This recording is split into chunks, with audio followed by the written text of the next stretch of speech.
বিছানায় পা তুলে বসে বক্সটা যত্ন সহকারে খুলল। ছোট ছোট অনেকগুলো কাগজ, একদম সাদা, আর মাঝে মধ্যে কালির ছোট ছোট অক্ষরে কিছু লেখা। একটা চিরকুট হাতে তুলে নিয়ে এমন ভঙ্গিমায় ভাঁজ করলো যেন একটু টান লেগেই ছিঁড়ে যাবে। কিছুক্ষণ থম মেরে লেখাগুলো পড়ল আদিল। না, শান্তি পাচ্ছি না। কেমন আষ্টেপৃষ্টে জড়িয়ে যাচ্ছি। আমি তো চাইনি এমন, ভালোবাসতে চাইনি আপনাকে। শুনেছি বড়লোকের ভালোবাসার জ্বালা অনেক, এমন জ্বালা সহ্য করা যায়। এই জ্বালার কি আমার শেষ নিঃশ্বাস হবে? চিঠিটা পড়ে আদিলের কি হলো, তড়িঘড়ি করে চিরকুট বক্সে তুলে রাখলো।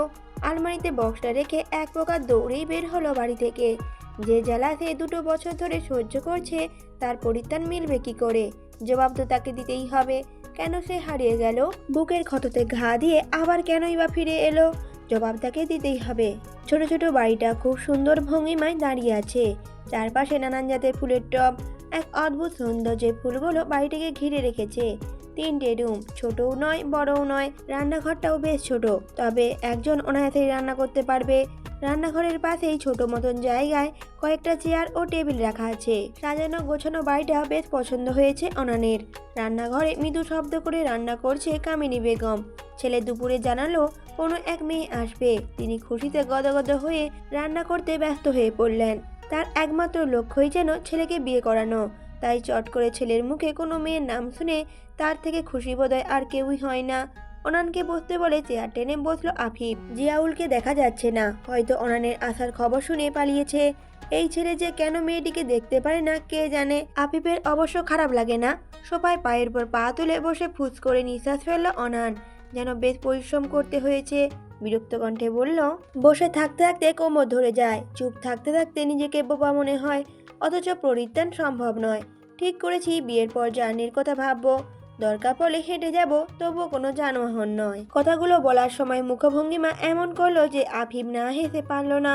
সরল কণ্ঠে বলল, আমাদের সাথেই আসতে বলেছিলাম, অথচ তুমি জেদ ধরে বসে রইলে। কয়েকদিনে অনানের জোরেই তুমিতে এসেছে আফিফ। আগে একটু সংকোচ হতো, তবে এখন হয় না। রান্নাঘর থেকে ছেলে মেয়ে দুটোর কথোপকথন শুনেছেন কামিনী বেগম। তুমি সম্বোধন শুনে চোখ কেমন চিকচিক করে উঠল। অনন এবার সিরিয়াস ভঙ্গিমায় বলল, তোমাকে একটা সত্যি কথা বলি আফিফ, তোমাকে চোখে চোখে রাখতে আমাকে কেউ বলেনি, আর না কেউ তোমাকে সন্দেহ করেছিল। আমি চেয়েছিলাম তুমি পাহাড়ের আড়ালে কি কি হয় হতে পারে সবটা দেখো, আর ব্যবস্থা একটা নাও। তাই মিথ্যেগুলো বলে তোমার মনে সন্দেহের সৃষ্টি করেছি। কিন্তু আফিফ ব্যাপারটা এতটা স্বাভাবিকভাবে নিল যে অনার নিজেই অবাক হলো। সে ভেবেছিল চমকে যাবে ছেলেটা। আফিফ শান্ত কণ্ঠেই বলল, তুমি কি ভেবেছ আফিফ মুনতাসিরের সাথে একটা মেয়ে আছে, সেটা গাইটি হোক না কেন, তার সম্পর্কে আমি কিছুই জানবো না? ব্যাপারটা আগেই সন্দেহ করেছিলাম, চট করে বিশ্বাস করা আমার ধাতে নেই। তবে আমি অপেক্ষা করেছিলাম তোমার স্বার্থটা কি শোনার জন্য। আমাকেই কেন বা গুটি বানালে? নিশ্চয় চিঠি তুমি দাওনি। হাতের লেখা দেখে চিনে ফেলার ক্ষমতা আমার আছে। হোটেলের রেজিস্ট্রেশনের খাতা থেকেই ধরে ফেলেছি অজানা চিঠিদাতাকে। অনান বলল, কে সে? আফিফ বলল, তুমি আমার সন্দেহের বাইরে নও। তাহলে ভাবলে কি করে যে তোমাকে বলবো? অনান বলল, আইসি, ভেবেছিলাম আফিফ মুনতাসির লোকটা বেশ ধূর্ত হবে, তবে এখন মনে হচ্ছে লেভেল ছাড়িয়ে গেছে। আমার উদ্দেশ্য একটাই, অনল মাহমুদের মৃত্যু। তাছাড়া বর্তমানে আমি কিছুই চাই না। কথাটা বলেই কেমন ভঙ্গিমায় হাসলো। আফিফের ঠিক সুবিধার লাগলো না। কিছু বলবে ঠিক তখনই ঝনঝন শব্দ ভেসে এলো। পাশে তাকালো আফিফ। কামিনী বেগম শরবত নিয়ে এসেছিলেন, তা এখন মাটিতে গড়াগড়ি খাচ্ছে। হাঁপানি রোগীর মতো ছটফট করছেন তিনি। আফিফ বিচলিত হয়ে দৌড়ে এগিয়ে গেল, ধরে চেয়ারে বসিয়ে দিয়ে বিচলিত কণ্ঠে বলল, মা, কি হয়েছে? এমন করছো কেন? খারাপ লাগছে? মাথা ঘুরাচ্ছে? কিছু তো বলো আম্মা।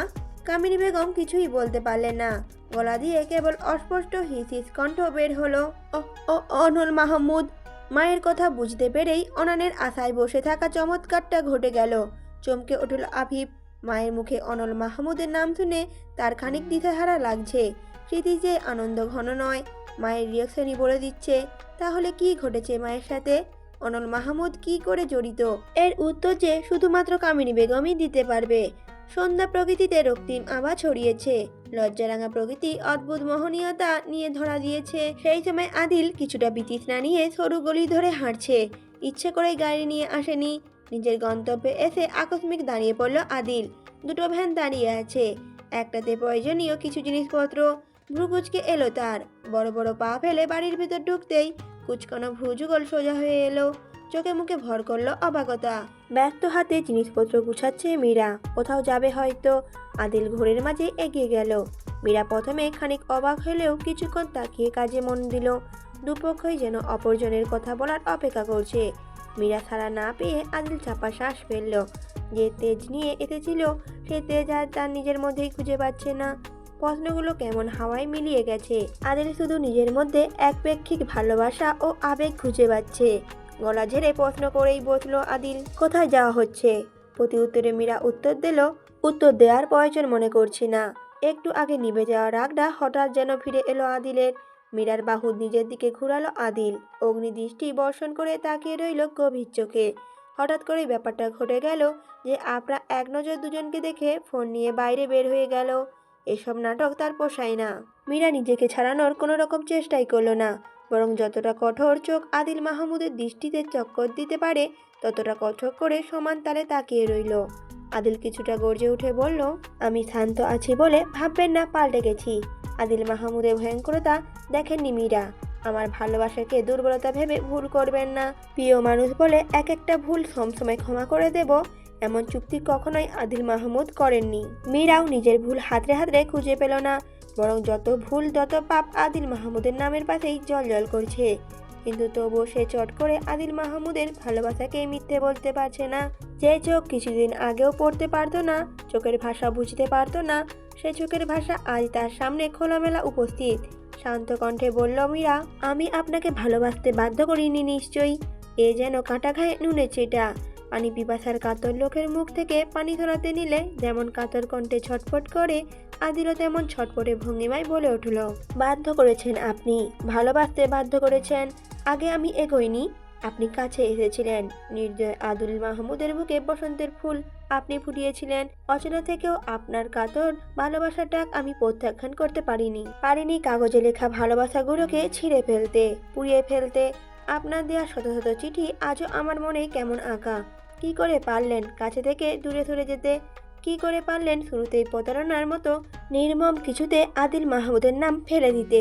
আমি তো ভালোবাসতে চাইনি। যে আদিল মাহমুদের জীবনে নিজে মা বিলং করে না, সে আদিল মাহমুদের জীবনে বাবা ব্যতীত কেউ বিচরণ করতে পারে না, সে আদিল মাহমুদ আপনাকে ভালোবেসেছে। না দেখে না চিনে ভালোবেসেছিল। একটা চিরকুটে আশায় বুকের মেঘ জমিয়ে বসে থাকতো। আর সেই আপনি হারিয়ে গেলেন। একটু একটু করে সুখ পাওয়া মনটাকে ভেঙে গুড়িয়ে দিলেন। কেন করলেন মীরা? জেনে শুনেই এসেছিলেন, কঠোর আদিলকে চিনেই এসেছিলেন। তাহলে কেন এই পরিণতি? কেন আদিল মাহমুদ আজ ছটপট করে? কেন আদিল মাহমুদ আজ ভালোবাসা না পেয়ে জর্জরিত? এই কেনের উত্তর আপনার কাছে আছে? উত্তর চাই আমার, উত্তর চাই মীরা। রক্তিম টলমলে চোখ, না রাগী নয়। এ কেমন একটা ব্যথার ছাপ ফুটে উঠেছে আদিলের মুখে। মীরা তাকিয়ে থাকার সাধ্য হলো না। অন্য কেউ হলে হয়তো এতক্ষণে ঝাঁপিয়ে পড়তো আদিলের বুকে, সবকিছু ভুলে আগলে নিত ছটপটে পুরুষটাকে। অন্য কেউ কেন? আগের মীরা থাকলে হয়তো ফ্যাচফ্যাচে কেঁদে আদিলের বুক ভাসিয়ে দিত। মীরা সেসব কিছুই করলো না, বরং নিজেকে আদিলের হাতে মুঠোই থেকে ছাড়িয়ে আর একটু কাছে এসে দাঁড়ালো। শান্ত দৃঢ় কণ্ঠে বলে উঠল, আমাকে বিয়ে করবেন আদিল? তাল সামলাতে পারল না আদিল, দুপা পিছিয়ে গিয়ে ঝাঁপ করে মাটিতে বসে পড়ল। তার প্রশ্নের জবাবে যে এমন জবাব পাবে সে কি জানতো? আকস্মিক খুশিতে গলা শুকিয়ে আসছে তার, খরার মতো চৌচির হয়েছে বুক। হৃৎস্পন্দন স্বাভাবিক নেই, অস্বাভাবিকভাবে ছুটে চলেছে। সারা শরীরে যেন অদ্ভুত আনন্দের আলোড়ন বয়ে চলছে। আদিল মীরার চোখে চোখ রাখল। মুচকি হেসে তার দিকে তাকিয়ে আছে মেয়েটি, হয়তো জবাবে আশা করছে। আদিল টের পাচ্ছে তার পেছনে বিরাট ষড়যন্ত্রের কথা।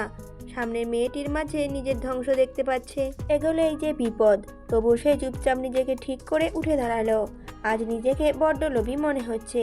ভালোবাসার লোভ তার মনকে অশান্ত করে দিচ্ছে। নিজের বাম হাত এগিয়ে মীরার ডান হাত শক্ত করে আঁকড়ে ধরল আদিল। হাতটা কেমন ঈষৎ কেঁপে শান্ত হয়ে গেল। আদিল শান্ত হয়ে মুচকি হেসে বলল, আপনার ভালোবাসা নামক মৃত্যুতে আদিল মাহমুদ পা বাড়ালো। এমন মৃত্যু সহস্রবার হোক, আমি সহস্রবার জন্মাবো আপনার ভালোবাসায়। আফরা বলল, অনেকদিন মিহির সঙ্গে দেখা হয় না। মিহি হয়তো তার ম্যাডামের সাথে লেগে আছে। রিস্কা টেনে কেবলই চেপে বসেছে আফরা মিহিদের বাড়ি যাওয়ার উদ্দেশ্যে। রিস্কা ঘোরাতে না ঘোরাতেই আকস্মিক কাউকে দ্রুত বেগে বসতে দেখে মৃদু চিৎকার করলো আফরা। অপরিচিত ভেবে গর্জে উঠতে গিয়েও থেমে গেল। একজোড়া চোখ হেসে তাকিয়ে আছে তার দিকে। নরম দৃষ্টি, অদ্ভুত আবেগ মেশানো। আপনার নিজেকে ধাতস্থ করতে সময় নিল না। গম্ভীর কণ্ঠে শুধালো, মিস নোমান, এটা কেমন ভদ্রতা? নোমান বলল, আমাকে ডিপার্টমেন্টের সবাই অভদ্রভাবেই চিনে। সরল জবাব মানতে পারল না আপরা। কটমট করে তাকাতেই নোমান বোকা হাসল। সাফাই গিয়ে বলল, আপনাকে বিব্রত করতে চাইছেন মিস? এতদিন পর হঠাৎ দেখা হয়ে গেল, নিজেকে থামাতে পারিনি তাই। আর আপত্তি না থাকলে রসের সম্পর্ক হতে পারে আপরা। আপাতত আমার কোনো আপত্তি নেই। আপনার রাগ তরতর করে বাড়ছে। বেশ ফুরফুরে ছিল আজ, এই লোকটা এসে নষ্ট করে দিল তা। নোমান এবার সিরিয়াস ভঙ্গিমায় বলল, দুবার এসেছিলাম আপনার কাছে। কোথায় ছিলে এতদিন? শহর ছাড়তে না করা হয়েছিল? আপনার মাথা ঘুরিয়ে নোমানের দিকে তাকালো। কেমন চোরা দৃষ্টি নোমানের। গম্ভীর গলায় বলল আপরা, জেনেও না জানার ভান করা গিরগিটিতে আপরা একদম পছন্দ করতে পারে না মিস নোমান। হঠাৎ নিঃশ্বাস ফেলল নোমান। আপরা মুচকি হেসে প্রকৃতি দেখার মন দিতেই ঔষধের দোকানের সামনে দাঁড়ানো মানুষটাকে চোখে পড়ল। কেমন গম্ভীর দৃষ্টিতে তাকিয়ে আছে তাদের দিকে। দৃষ্টিটাই কি ছিল আপরা চোখ মেলাতে পারল না। চটপট করে দৃষ্টি নামিয়ে ঈষৎ কেঁপে উঠল আপরা। আরেক পলক দেখার স্বাদ জাগলো। আফিফ মুনতাসির কি এখনো তাকিয়ে আছে এদিকে? কিন্তু ওই দৃষ্টির মুখোমুখি হওয়ার দুঃসাহস আপরা করল না। রিস্কাটা আড়াল হতেই আফিফ ঔষধের প্যাকেটটি শক্ত করে চেপে ধরে হাঁটতে লাগলো। মুখভঙ্গি দেখে বোঝার উপায় নেই একটু আগে এই ছেলে প্রচন্ড রেগেছিল। মোড়ের কাছাকাছি আসতেই নোমান রিস্কা থামাতে বলল, নেমে যাবে। আপরা কিছুই বলল না। ভাড়া মিটিয়ে কয়েক পা এগোতেই আপরা ডেকে উঠল। তীক্ষ্ণ দৃষ্টিতে মেয়েটা কেমন তাকিয়ে আছে। কাছে গিয়ে দাঁড়াতেই কয়েকটা খুচরো টাকা সামনে মেলে ধরল আর বলল, টাকাগুলো ভবিষ্যতের জন্য জমিয়ে রাখুন। রিস্কায় উঠলেই ভাড়া যে পুরুষ দিতে হবে এটা ভাবা বন্ধ করুন। আপনার ভাড়া কেটে নেওয়া হয়েছে। অযথা টাকা নষ্ট করা নারাজ আমি। আসুন এবার। নোমান কিছুটা অপমানিত হয়তো হলো। মুখটা কেমন থমথমে এলো। টাকাটা হাতে গুঁজে ফের হেসে বলল, আপনাকে কয়েকদিন আগেও মিস আপনার পছন্দ অপছন্দে গুরুত্ব আমার কাছে কোনো রকম ছিল না। তবে এখন মনে হচ্ছে আপনার পছন্দ অপছন্দের থেকে গুরুত্বপূর্ণ আর কিছুই নেই। খুব শীঘ্রই দেখা হচ্ছে মিস আপরা। কথাটা বলেই হন হন করে চলে গেল নোমান। আপরা কথাগুলো আবর্জনা ভেবেই নাক কুচকে নিল। বিচিত্রা ঘিরে ধরলো যেন। রিক্সা চালককে ইশারা করতেই রিক্সাটা আবার চলতে শুরু করলো। আপরা ব্যাগ থেকে ফোন বের করে ফোন করলো কাউকে। ফোন তুলতেই বলে উঠল, তুমি তো ঠকে যাচ্ছ নাদিয়া। নিজের ভাইয়ের লাইফ সাজাতে নিজেই লাইফ নিয়ে ভাবছো না।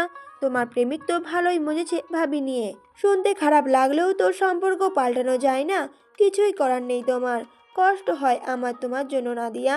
এই তো একটু আগে দেখলাম মিহির আম্মু নিয়ে ঘুরছে মিহিকে। ব্যাড লাগ তোমার। আপরা ফোনের ওপাশ থেকে ঝনঝন শব্দ শুনতে পেল। বুঝতে পারলো যে নাদিয়া রেগে গেছে, প্রচন্ড রেগে গেছে। তার কাজ হয়ে গেছে, বিদায় ফোনটা কেটে দিল। অযথা টাকা নষ্টের কোনো মানেই হয় না। মিহির বাড়ি যাওয়ার কথাটা সে মাঝপথেই বাদ দিয়েছে।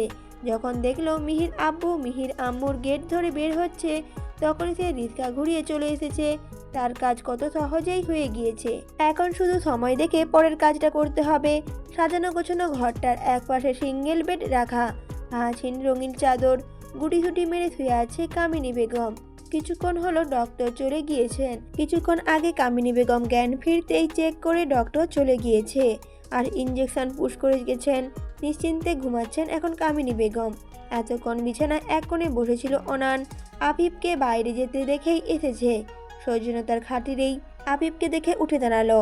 দূরত্বটা ঘুচিয়ে বলল, অনান, আজ আমরা এই ঘরেই থাকি। তোমার বিশ্রামের প্রয়োজন। আফিফ মুচকি হাসলো। দীর্ঘ সময় জার্নি করা মেয়েটা তাকে বিশ্রাম করার কথা বলছে। কিছুটা গর্ব করেই বলল, এমনও দিন গিয়েছে 2 দিন না খেয়ে 48 ঘন্টা দৌড়ের উপর থেকেছি। এত সহজে ভেঙে পড়ার শরীর আমার নয়। বিশ্রামটা তোমার প্রয়োজন। জার্নি করে এসেছো। আর এ নতুন না। হঠাৎ করে মা অসুস্থ হলে বাবা ছেলে এভাবেই পাহারা দিতাম। কেউ কাউকে বলেও টোলাতে পারতাম না। কথাটা বলে খানিক থেমে গলা উঁচিয়ে ডেকে উঠল আফিফ, জিয়া, জিয়া, এদিকে এসো। আফিফের কথা শুনে হন্তদন্ত হয়ে ঘরে ঢুকলো জিয়া। কিছুটা হাঁপাচ্ছে। আফিফ এক পলক তাকিয়ে জিয়াকে বলল, ওনানকে ঘরটা দেখিয়ে ওর খাওয়ার ব্যবস্থা করো। মা রেঁধে রেখেছে, তুমিও খেয়ে নিও। আমি মায়ের সাথে খাবো। খাওয়ার কথা উঠতেই জিয়াউল টের পেল তার প্রচন্ড খিদে পেয়েছে। দৌড়াদৌড়ির জন্যই হয়তো খিদেটা বেশি পেয়েছে।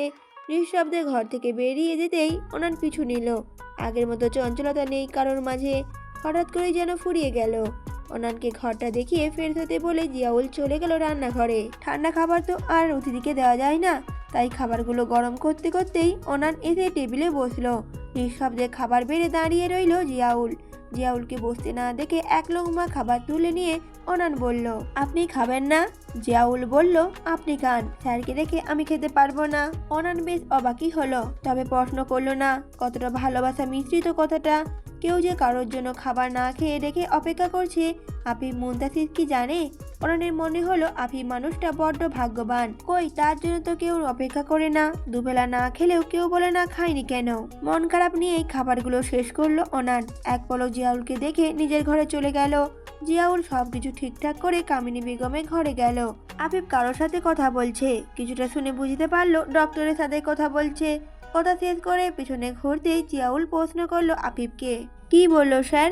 সেই অ্যাপাসিয়াস কথা বলল? কথাটা বলেই শেষ করে উদাস ভঙ্গিমায় বসলো আফিফ। জিয়াউলের মনটাও আরো খারাপ হয়ে গেল। স্যারের এমন সুর তাকে কষ্ট দেয়। ছোট করে শুধালো, এটা কি ভালো হবে না স্যার? আফিফ বলে উঠল, চিকিৎসা চলছে, হয়তো ভালো হয়ে যেত, কিন্তু মা যে কোনো থেরাপি নিতে চায় না জিয়া। কেন যে নিতে চায় না সেটাই বুঝতে পারি না। কথা বলতে কে না চায়, কে না মনের ভাব প্রকাশ করার ইচ্ছে পোষণ করে। মা যে কেন এমন করে আমি আজও ধরতে পারি না জিয়া। আমার কি ইচ্ছে করে না মায়ের মুখে আদুরে ডাক শুনতে? কি করুণ কণ্ঠস্বর। জিয়ার বুকটা হু হু করে উঠল। আবার প্রশ্ন করলো জিয়াউল, থেরাপি ছাড়া অন্য কোনো মাধ্যম নেই স্যার? আফিফ মাথা নেড়ে হ্যাঁ জানালো, কিন্তু তা আমাদের হাতে নেই। মাথা নত করেই বলল। জিয়াউল বুঝলো কামিনী বেগমের পুনরায় কথা বলার উপায় একটাই বেঁচে আছে, সেটা হলো স্ট্রোক। কিছুটা বাচ্চাদের মতোই করেই বলল জিয়াউল, স্যার আমরা এমন একটা কাজ করব আন্টি যেন স্ট্রোক করে, তাহলেই তো হয়ে গেল। জিয়াউলের বোকা বোকা কথায় আফিফের রাগ কথা থাকলেও হাসি পেল। কিছুটা হেসেই বলল, মস্তিষ্কের টোক পাগলা, আমাদের কাজে যদি হার্ট অ্যাটাক করে বসে তখন? মনিরা বলে উঠল মিহিকে, আজ লং ড্রাইভে গেলে কেমন হয় মিহি? নেচে উঠল মিহি। কথাটা যেন বেশ পছন্দ হয়েছে তার। তবে আহিতের ভালো লাগলো না। কিছুদিন সময়টা তার খারাপ যাচ্ছে। ছোট মেয়েটার জন্য মনিরা সঙ্গটা সে সহ্য করে নিলেও তা কতদিন করবে জানে না। ধৈর্যের ভাত ভেঙে গেলে এই মেয়েকে যে কি করবে কে জানে। বিরক্ত দৃষ্টিতে মনিরার দিকে তাকাতেই মনিরা কিছুটা বিব্রত হলো। তড়িঘড়ি করে বলে উঠল, মিহি তুমি আব্বুর সাথে লং ড্রাইভে যাবে, আমি এখান থেকেই বাড়ি ফিরবো। দাদু একা আছে তো। আইসের বিরক্তিটা এক ছুটে পালালো। মনিরা আনন্দে উচ্ছ্বাসিত মুখটা কালো হয়ে এলো। ভেবেছিল আহির প্রতিবাদ করবে, বরাবরের মতো বলবে, এই মেয়ে তোমাকে আমি বাড়ি ফিরতে বলেছি, একসাথেই ফিরবো। কিন্তু সেরকম আহির বলল না, বরং মনিরাকে সাপোর্ট করে বলল, তুমি বাড়ি ফিরে যাও, আমি ক্যাব বুক করে দিচ্ছি। মা অনেকক্ষণ একা আছেন। বিল পরিশোধ করে বেরিয়ে এলো রেস্তোরাঁ থেকে। ক্যাব আসতে যতক্ষণ সময় লাগলো মিহি মায়ের সাথেই ছিল। মনিরা উঠে বসতেই স্বস্তির নিঃশ্বাস ফেলল আহিস। আহিসের বেশ এখন ভালো লাগছে। মানুষের বাঁকা দৃষ্টি, উৎফুল্ল দৃষ্টি ভালো লাগছিল না এতক্ষণ। হয়তো সবাই ভেবেছে স্বামী স্ত্রী তারা। এটা তো সত্যি নয়, কোনোভাবেই সত্যি করার সম্ভব নয়। তার জীবনে প্রেম প্রিয়সী ব্যতীত কারোর স্থান নেই, কারণ নয়। ধোঁয়া উড়িয়ে ক্যাব যখন ছুটে চললো, দুটো লোককে ইশারা দিয়ে নিজের গাড়িতে বসলো আহিস। লোক দুটো ইশারা পেয়ে ক্যাবকে অনুসরণ করে বাইক নিয়ে ছুটতে লাগলো। কর্তার হুকুম মান্য করা তাদের কাজ। গাড়িতে বসে মিহি এক পলক জানালা দিয়ে মাথা বের করে ক্যাবে ছুটে যাওয়া দেখলো। মাকে ছাড়া ভালো লাগে না তার। গোমরা মুখে বলল মিহি, আব্বু আম্মু থাকলে বেশ মজা হতো। আহিস বর্তি উত্তরে বলে উঠল, তোমার দাদু যে একা রয়েছে আম্মা, হঠাৎ অসুস্থ হয়ে পড়লে কে দেখবে? মন খারাপ করে না আম্মা যান, আরেকদিন আমরা চারজনই বের হব। এখন একটু হাসো। কথাটা বলে আহিত মিহির গাল টেনে দিল। মিহি আর মন খারাপ করে রাখতেই পারল না, হেসে জড়িয়ে ধরলো আবুকে। আহিতও মেয়েকে জড়িয়ে ধরে গন্তব্যে চলতে লাগলো। অজানা গন্তব্যে ছুটে চলার মাঝে বাবা মেয়ে বন্ধন আরো দৃঢ় হোক। বড় রাস্তা থেকে বাঁক নিয়ে ছোট রাস্তা ধরতেই অন্ধকার ক্যাবটিকে গ্রাস করে নিল। ক্যাবের কৃত্রিম আলো যতটুকু দেখা যায়। জানালার দুহাত ভাঁজ করে মাথা রেখে আকাশ দেখছে মনিরা। বুকের ভেতর কি যে এক জ্বালা হচ্ছে। এতদিন পরও প্রিয় মানুষটির মনে জায়গা করতে না পারার ব্যর্থতা কোথায় লুকাবে সে? ভেতর থেকে একদম ভেঙে পড়েছে মনিরা। বারবার চোখের পাতায় নাদিয়ার প্রেমরত দৃষ্টি ঘুরছে। তবে কি আহিত নাদিয়াকে ভালোবাসে? তার আর সুখ পাওয়া হলো না। হুট করেই মন পরিবর্তনের সাথে সাথে মুখশ্রীতে অমল পরিবর্তন ঘটল। একটু আগে ব্যথার ছাপ নেই। এক রাত রাগ হিংস্রতা ঘিরে ধরেছে তাকে। প্রতিপক্ষ নাদিয়াকে খুন করার নেশা চেপেছে। হঠাৎ ক্যাবটা থেমে যেতে ঘর থেকে বের হয় মনিরা। চোখ বুজে জোরে জোরে শ্বাস ফেলে। কি ভাবছিল সব? ড্রাইভারকে কিছু বলবে তার আগে একদল লোক হইচই করে ছুটে এসে গাড়ির দরজা খুলে ফেলে, টেনে হিঁচড়ে বের করে মনিরাকে। এক নিমিষেই কি যে হয়ে গেল বুঝতে না বুঝতেই লোকগুলো তাদের গাড়িতে তুলে ফেলেছে। বাইকটি কাছে আসতে না আসতেই তীব্র বেগে ছুটে গেল গাড়িটি। ড্রাইভার কোনো দিকে না তাকিয়েই ক্যাব নিয়ে চলে গেল। ঝামেলা জড়াতে কেই বাঁচায়। লোক দুটো ভয় নিয়ে একে অপরের দিকে তাকালো। এই মেয়ের কিছু হলে জান তাদের যাবে। অন্ধকারে এক ছিটে আলোয় অনুসরণ করে তারা ছুটল পিছু পিছু। হারিয়ে গেলে খুঁজে পাওয়া যাবে না। গাড়িটি থামলো নির্জন এক গোডাউনের সামনে। আবারও হৈ হৈ করে লোকগুলো মনিরাকে নিয়ে নামলো। মুখটা কালো কাপড়ে ঢাকা, চেনার উপায় নেই। মনিরাকে ভিতরে ঢুকিয়েই বাইরে থেকে তালা দিয়ে লোকগুলো চলে গেল। বাইকে বসা লোক দুটোর মাথায় কিছুই ঢুকলো না। এতটা অবাক হয়েছে যে তারা বসকে খবরটা যে জানাবে সেটাই ভুলে গেছে। এদিকে যাবে কি যাবে না দুটানায় পড়ে গিয়েছে। যা চিন্তা বাদ দিল দুজনেই। দুজন লোক এতজনের সাথে পারবে না। আইসকে ফোন দিল, ধরছে না। কয়েকবার দেওয়ার পর ধরতেই বললে উঠল, বস জলদি আসুন, ভাবিকে কারা যেন গোডাউনে এই দিকে তুলে নিয়ে আসছে। লোক ছাড়া আসবেন না বস, অনেকেই রয়েছে, না হলে সবাই মারা পড়ব। আহির চট করে মিহির দিকে তাকালো। মেয়েটা ঘুরতে এসেছে ঠিকই, তবে ঘুমের কাছে হেরে গিয়েছে। বাড়ির দিকেই ফিরছিল তারা। বিচলিত হয়ে প্রকাশ করলো না।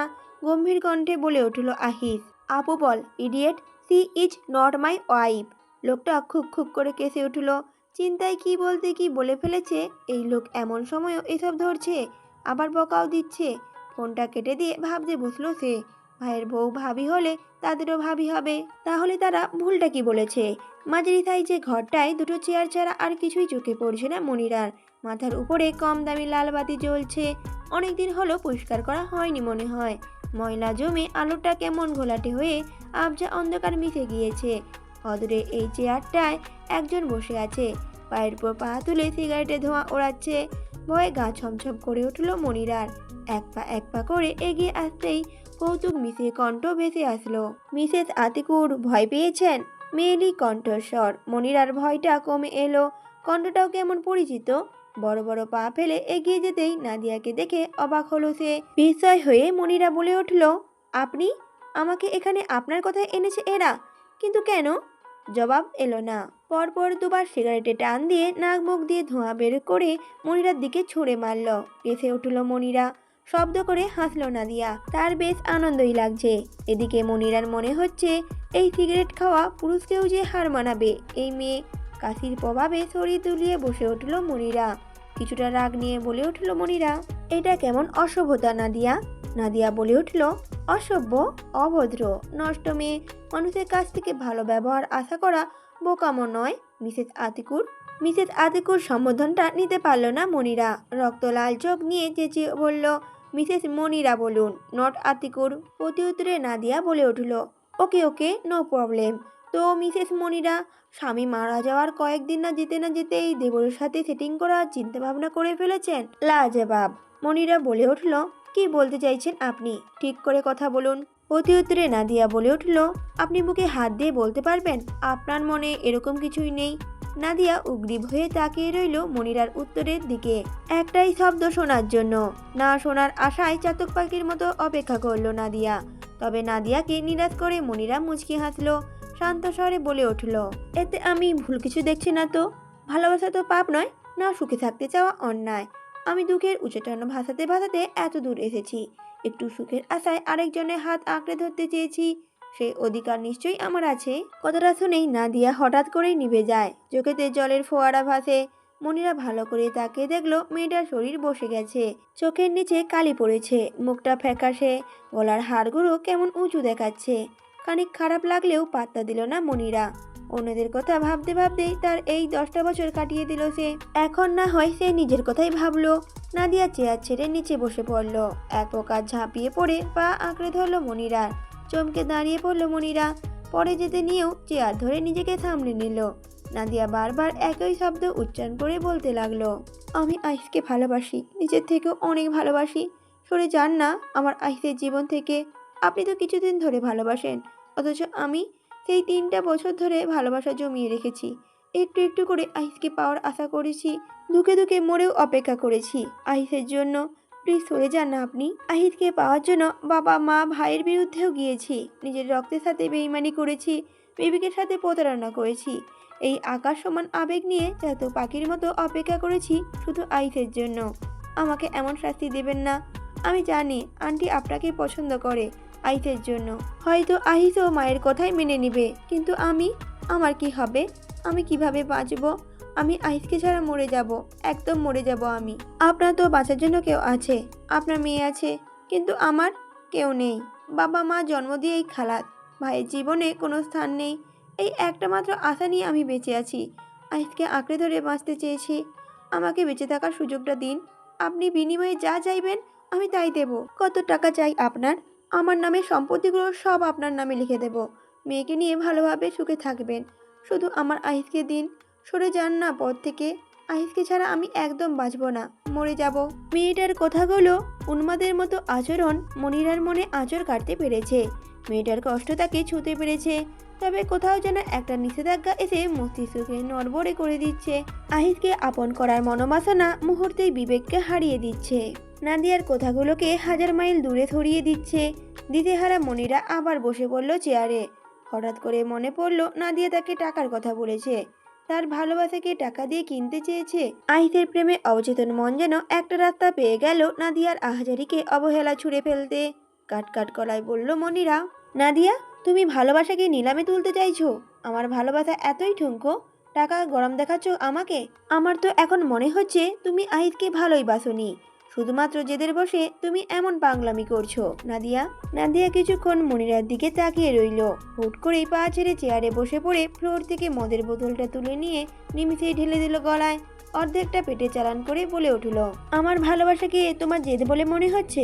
আচ্ছা জেদ তো তুমি কি ভেবেছো তোমাকে অনুরোধ করেছি বলে আমি দুর্বল? যে মেয়ে তোমাকে তুলে আনতে পারে সে কি করতে পারে ধরতে পারো? আমার আহিসের জীবন থেকে প্রতিপক্ষকে ধরাতে আমার হাতও কাঁপবে না। নাও, ডিসিশন এখন তোমার। কথাটা বলা শেষ করেই মদের বোতলের পাশে পড়ে থাকা একটা চাপাতি হাতে তুলে নিল নাদিয়া। মনিরার দিকে তাকিয়ে মুচকি হেসে রিয়াকশন দেখার আশায় বসে রইল। তবে তাকে হতাশ করে দিয়ে মনিরা ভয় না পেয়ে দেখে কিছুটা অবাক হলো। শক্ত কণ্ঠে বলে উঠল নাদিয়া, ভয় করছে না তোমার? এটা কিন্তু খেলনা নয়। একটা নেই মাথাটা আলাদা করতে পারি আমি, দেখবে? এবার শব্দ করে হেসে উঠল মনিরা। হাসির ছলকে শরীরসহ চেয়ার তুলতে লাগলো। হাসি থামাতে বেশ বেগ পেতে হলো মনিরাকে। পায়ের উপর পা তুলে রসিকতা করে বলে উঠল মনিরা, আচ্ছা দেখাও। নাড়িয়ে পড়ল নাদিয়া, চোখে মুখে ক্রোধ। মেয়েটা তার সাথে মজা নিচ্ছে। নিঃসংকোচে চাপাতি মনিরার হাতের উপর ধরতেই এক ছুটে নাদিয়ার হাত থেকে কেড়ে নিল মনিরা। চমকে দুপা পিছিয়ে গেল নাদিয়া, চোখে মুখে ভয়। মনিরা ঘর কাঁপিয়ে হেঁটে বলল, আসো একটু গল্প করি। আহা, আসোই না, কিছু করব না, বসো বসো। নাদিয়া যেভাবেই দাঁড়িয়ে আছে দেখে মনিরা হাত ধরে জোর করে বসিয়ে দিল। চাপাতি মাথায় আঙুল বুলিয়ে বলল, এই চাপাতি ধরার প্রথম দিনের এক্সপিরিয়েন্স কথা তোমাকে শেয়ার করি। রাতটা ঘুটঘুটে অন্ধকার, জায়গাটা এক নিষিদ্ধ পল্লীর। এই গলিতে মেয়ে মানুষ মানেই ফুলটুসি, আর পুরুষ মানুষ মানেই খদ্দের। সন্ধ্যা হলে মেয়ে মানুষের হাসি কলকল ধ্বনি ভেসে আসে। লাইন করে দাঁড়িয়ে থাকে খদ্দের ধরতে। একদিন ইচ্ছে করে লাইনে দাঁড়িয়ে পড়লাম আমি। এত মেয়ে মানুষ ছিল যে আমি বাইরের কেউ সেটা ধরতেই পারলো না। যার জন্য সেখানে দাঁড়িয়েছিলাম সে এলো। প্রতিটা মেয়েকে দেখছিল। এক মুহূর্তে 50-60টা মেয়েকে চোখ দিয়ে ধর্ষণ করে দিল মনে হয়। তো ওই লোক তো আমার সামনে এসে হুট করে দাঁড়িয়ে গেল। আর কিছুই বলতে পারলো না মনিরা। নাদিয়া বলে উঠল, আহিস মোটেও এমন না, তুমি আমাকে ভুল বোঝাচ্ছ। মেয়েরই কোনো দাগ আমার আহিসের জীবনে নেই। খবরদার নিজের স্বামীর মতো ভেবো না সবাইকে। এবার বেশ বিরক্ত হলো মনিরা। শব্দ করে তাকালো নাদিয়ার দিকে। এই মেয়ে দেখছি আহিস ছাড়া কিছুই বুঝে না। সে বলছে কি আর এ বুঝছে কি? আবার বলল, কথাটা শেষ করতে দাও নাদিয়া। তোমার আহিস অমন হলে মনিরা ভালোবাসত না কখনোই। তো যাই হোক, লোকটা ছিল মাতাল। আমাকে দেখে পছন্দ হলো। বিড়বিড় করে কী সব বলছিল। আমি ভেতরে না ঢুকে লোকটাকে নিয়ে বাইরে চলে এলাম। জায়গাটা ছিল বেশ নির্জন। আগে থেকেই একটা পুরোনো বাড়ি দেখে রেখেছিলাম। নিয়ে গেলাম সেখানে। লোকটা হাত শরীর ছোঁয়ার বাহানাই করছিল বারবার। বেঁধে দিলাম, যা এখন শরীর ছুঁয়ে দেখা। একটা চেয়ারে শক্ত করে বাঁধলাম। মাথালে হুঁশ নাই। পানি দিয়ে জ্ঞান ফেরালাম। নিজেকে অবশ্য মুখোশের আড়ালেই লুকিয়ে রেখেছিলাম। চিনতে পারেনি। ছুটার জন্য অতিরিক্ত লাফালাফি করছিল। তখন এমন একটা চাপাতি হাতে তুলে নিলাম। বাম হাতটা বেশ দুষ্টু। সবসময় আঁচলে হাত দিতে দ্বিধাবোধ করতো না। এক কোপ দিলাম, শরীর থেকে আলাদা হয়ে গেল। ইস, কি যে আনন্দ হচ্ছিল। কথাগুলো শুনেই ভয়ে ঢোক গেল নাদিয়া। মনিরাকে এখন একটা সাইকো মনে হচ্ছে। কি অবলীলা নিজের দোষ স্বীকার করছে। আবার বলল মনিরা, আচ্ছা তারপর শোনো। বাম হাতটা কাটায় বাঁধন নড়বড়ে হয়ে গিয়েছিল অনেকটা। আমার অন্য মনস্কতায় সুযোগ নিয়ে চাপাতি দিয়েই পায়ের বাঁধন খুলে ধাক্কা দিয়ে ফেলে দিল আমাকে। এক ছুটে বেরিয়ে গেল। আমিও পিছু নিলাম। রক্ত না খেয়ে এসে শান্তি হবে না আমার। না শেষমেশ ব্যর্থ হলাম। বড় রাস্তায় উঠে যাওয়ায় ধরতেই পারলাম না। কি চিনতে পেরেছো না? বলো তো লোকটিকে। আমি জানি তুমি চিনতে পেরেছো। আরে বলো বলো। মনিরা কথাগুলো বলে এমনভাবে হাসলো যে নাদিয়া ভয়ে উত্তর দিল, আরাব। মনিরা বলে উঠল, আ আ তুমি নিশ্চয়ই অঙ্কে ভালো ছিলে। সূত্র বলতেই কেমন উত্তরটা দিয়ে দিলে, আই লাইক ইউ। কথাগুলো বলে মিনিট খানিক শব্দ করে হাসলো মনিরা। উঠে দাঁড়ালো, কোমরটা সামান্য বেঁকিয়ে ব্যায়ামের মতো করে বুঝালো। বসে থাকতে থাকতে কোমরটা ধরে গেছে তার। চাপাতি এখনো হাতে। হাঁটতে হাঁটতে বলল মনিরা, আমার দ্বিতীয় এক্সপিরিয়েন্সের কথা বলি এবার তোমায়। কেটে গেল অনেকটা দিন। বুঝতে পারছিলাম আমার সংসারে তৃতীয় ব্যক্তি ঢুকতে যাচ্ছে। সহ্য করি কি করে বলো তুমি? 10 বছরের সংসার কিনা, কি না করেছি। মুখ বুজে সহ্য করেছি সকল অত্যাচার। এরপরেও যদি সতীর নিয়ে সংসার করতে হয়, বুঝো তো মনের উপর কি চাপটাই না পড়ে। রাত বেশি হয়নি, স্বামী যাচ্ছিল সতীনের মুখে তালা দিতে। তুলে নিলাম অজ্ঞান করে, সেই নির্জন এলাকায় নিয়ে গেলাম। ওখানের মতো শান্তি আর যে কোথাও নেই, তাই সেখানেই নিয়ে গেলাম। কেন জানি মুখোশটা পরতে ইচ্ছে করেনি, তবুও পরতে হলো। কথা বলে তো চিনতেই পারবে এমনিতেই। জ্ঞান ফেরালাম, কণ্ঠটা ধরে ফেললো। হট করে নাম বলতে যাচ্ছিল, মুখে কষ্টি মেরে দিলাম। রক্ত আমাকে এমনভাবে টানছিল যে তবুও শান্ত থেকে একের পর এক আঘাত করছিলাম। দেখলাম অজ্ঞান হয়ে যাবে, রিস্ক নিলাম না। জ্ঞান থাকতে থাকতেই এক কোপে মাথাটা আলাদা করে ফেললাম। কোন স্বামীর এমন ভাগ্য হয় বলো তো তুমি? স্ত্রীর হাতেই শেষ নিঃশ্বাস ত্যাগ করার। এই হিসেবে কিন্তু আমার স্বামী বড্ড ভাগ্যবান। যাক, পরের কথায় আসি তাহলে। শরীরে পাটগুলো কুচি কুচি করলাম। এক প্যাকেট নিজের সাথে করে নিয়ে এলাম। বাকি অংশগুলো লোক দিয়ে বিক্রি করে দিলাম। সুস্বাদু মাংস খাক, কত হিসেবে আমি দেখেছো। এতে কিছু টাকাও আয় হলো। বাড়ি ফেরার আগে জ্যাকেটটাও পুড়িয়ে ফেললাম, কোনো চিহ্নই রাখিনি। বাড়ি ফিরলাম চুপি চুপি। আতিকুর পেছনের দিকে বাইরে যাওয়ার জায়গা করেছিল। রাতের আঁধারে মেয়ে মানুষ ধরতে ওখান দিয়েই যেত। সকাল হলে বরাবরের মতো আসতো। মাংস রান্না করলাম। বাপ ছেলে চেটেপুটে খেলো। জানতেই পারলো না ছেলে ভাইয়ের মাংস খাচ্ছে। আহা, কি তৃপ্তির ঢেকুর তুললো দুজনে।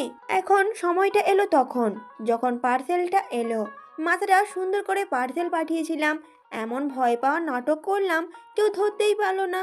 কেউ তার নিজের স্বামীকে মারতে পারে, যেখানে ভালোবাসা ভরপুর ছিল সংসার। কথা হলো সেই রাতের পর আরাবকে একা পাচ্ছিলামই না। আতিকুর মরে গিয়ে অনেক সুবিধা করলো। মেয়ের ক্ষতি হবে ভেবে ফাঁসিয়ে দিলাম আরাবকে। মেয়ে ভীষণ কাঁদছিল বাবার জন্য। আগ থেকে জোগাড় করে রাখা বাবার কীর্তিগুলো দেখালাম, তাতেই শান্ত হয়ে গেল মেয়ে। দেখো, এখন পর্যন্তই শান্ত আছে। আব্বু পেয়েছে, শান্ত হবে না? এখন আমি কি করে পারি মেয়ের আনন্দটা মাটি করতে? আমার একটা দায়িত্ব আছে না? আমি আবার দায়িত্ব পালনে সচেষ্ট থাকি সর্বদা। কথাগুলো বলে আর হাসলো না মনিরা, থম মেরে বসে রইল। নাদিয়া ফ্যাল ফ্যাল করে তাকিয়ে রইল মনিরার দিকে। নাদিয়া মনে মনে বলল, মেয়েটাকে দেখে এমন কখনোই মনে হয় না। শান্তশিষ্ট চেহারার পেছনে এত বড় সাইকো লুকিয়ে আছে। তবে নাদিয়া মনিরাকে খুব একটা দোষ দিতে পারছে না। সে থাকলে হয়তো এমন কাজ করতো অনেক আগেই। চরিত্রহীনদের সাথে সংসার করা যায় না। তার মাঝে কি করে করছে? নাদিয়ার ভাবনার মাঝে মনিরা আবার বলল, চুপ করে আছো কেন নাদিয়া? বললাম গল্প করব, তুমি তো শুধু শুনছো। কিছু তো বলো। আহিতকে চাই তাই না, নাকি জীবন? নাদিয়া তখন বলে উঠল, যদি বলি আহিত। মনিরা হয়তো নাদিয়ার এমন ভাবাবেশ উত্তর আশাই করেনি। চমকিত দৃষ্টিতে তাকালো মনিরা। একটু আগেই যে মেয়ে ভয় পাচ্ছিল, সে এখন হাসছে কিভাবে? নাদিয়া হেসে বলল, তোমার রক্ত হঠাৎ করে গরম হয়ে গিয়েছিল। তবে তুমি হয়তো জানো না, মাহমুদ বংশের রক্ত জন্ম থেকেই গরম। মাহমুদ বংশের সাথে শুধু নির্দয় পাষাণ জুলুমকারী যায়। খুন মারামারি কেটে নেওয়ায় আমাদের রক্তে মিশে গেছে। রক্তে হিমোগ্লোবিনের মাত্রা আমাকে দেখাতে এসো না প্লিজ। নাদিয়া মাহমুদ অনল মাহমুদ, আছাড়া আদিল মাহমুদের মতোই হারামি। ওই যে বললাম রক্ত। কথাগুলো বলেই নাদিয়া জিন্সের পকেট থেকে একটা সিগারেট বের করে আবার ধরালো। নিকোটিনের ধোঁয়ায় তাকে মুহূর্তেই কষ্টটাকে আড়াল করতে সাহায্য করছে। মনিরা অবাক হয়ে তাকিয়ে আছে নাদিয়ার দিকে। বিস্ময়ে তার মুখ কিঞ্চিত হাঁ হয়ে গেছে। নাদিয়া হেঁটে তার হাত বাড়িয়ে চাপাতিটা হাত দিয়ে টেনে নিল। হঠাৎ টেনে নেওয়ায় মনিরা কিছুটা কেটে যায়। তখন শব্দ করে হেসে ওঠে নাদিয়া। উঠে দাঁড়িয়ে এক পা এগোবে, তার আগেই দরজার শব্দ হতেই থেমে যায়। জোরে ধাক্কায় কেউ দরজা খুলছে। একসাথে ৩-৪টে পা ঘরে ঢুকতেই থমকে গেল নাদিয়া। এক পলক সামনে তাকালো রক্তিম চোখের দিকে, আরেকবার তাকালো নিজের হাতের দিকে যেখানে চাপাতি ধরে রেখেছে। হাতটা কাঁপছে তার। এত বড় ভুল করার দায়ে নিজেকে দোষারোপ করতে লাগলো। আহিসকে দেখে মনিরা নাদিয়ার দিকে তাকিয়ে বাঁকা হাসলো। নিমিষেই নাদিয়াকে ধাক্কা দিয়ে ফেলে দিয়ে দৌড়ে ঝাঁপিয়ে পড়লো আহিসের বুকে। ফ্যাচ ফ্যাচে কেঁদে বলে উঠল। মনিরা কান্না করতে করতে বলে ওঠে, আহিস বাঁচান আমাকে, ও মেরে ফেললো আমাকে, এখান থেকে চলুন প্লিজ, ও আপনাকেও মেরে ফেলবে। পাগল হয়ে গেছে নাদিয়া, কী সব বলছিল। আমার দম বন্ধ হয়ে আসছে আহিস, আমি মারা যাব, প্লিজ চলুন এখান থেকে। আহিস আগলে নিল মনিরাকে। মেয়েটা ভয় পেয়েছে। শান্ত করার জন্য আহিস মনিরাকে বলে উঠল, শান্ত হও, কিছুই হবে না, আমি আছি, শান্ত হও মনিরা। মনিরা শুনে বুঝে শান্ত হলো না, বরং আহিসকে আষ্টেপৃষ্টে জড়িয়ে ধরল। আহিসের ভীষণ অস্বস্তি হচ্ছিল, রাগটা যেন বেড়ে গেল। ধমকে বলে উঠল আহিস, এই মেয়ে, শান্ত হও বলছি, ফ্যাচ ফ্যাচ করে কাঁদবে না একদম, বলে দিলাম। আকস্মিক ধমকে শান্ত হলো মনিরা, তবুও ছাড়ল না আহিসকে। বুকে মুখ লুকিয়ে নাদিয়ার দিকে চোরা চোখে তাকিয়ে ঠোঁট বাঁকিয়ে হেসে ঢলে পড়ল আহিসের ওপর। চমকে গেল আহিস, ২-৪ বার মৃদু থাপড় দিল গালে।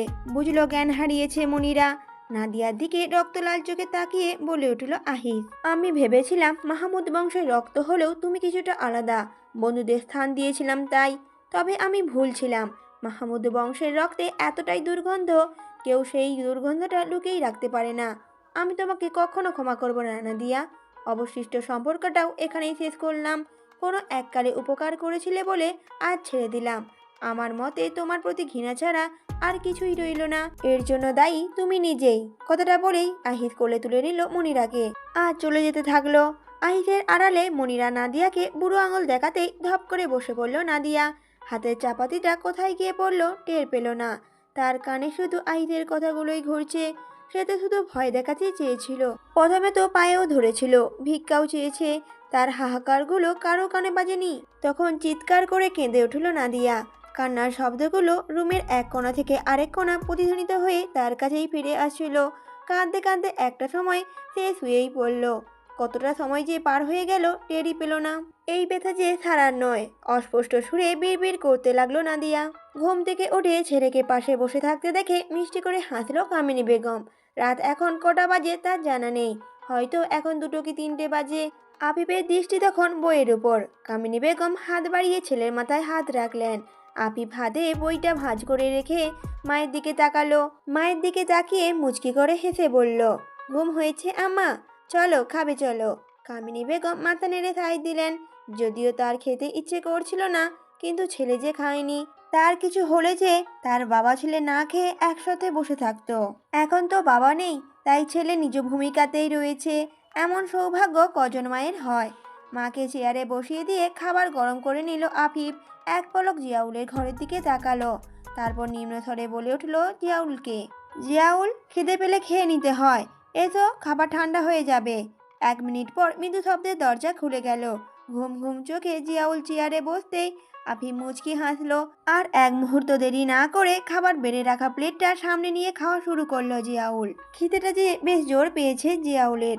আফিফ সেদিকে না তাকিয়ে মাকে খাওয়াতে লাগলো, নিজেও খেয়ে নিল কিছুক্ষণ পর। দরজার আড়ালে দাঁড়িয়েছিল অনান। খাওয়ার পর থেকেই মনটা বড্ড খচখচ করছিল তার। জিয়াউলের ভালোবেসে অপেক্ষা করার প্রতিদান দেখার জন্য বসেছিল। ভালোবাসা বিনিময় দুঃখ যেন তার মনে বসে গিয়েছিল। তবে হুট করেই আফিফের 3টি বাক্য তার ভুল ধারণাকে সম্পূর্ণ ফিকে করে দিল। ভালোবাসা দিলে যে ভালোবাসা পাওয়া যায়, আজ যেন নতুন করে আবিষ্কার করলো সে।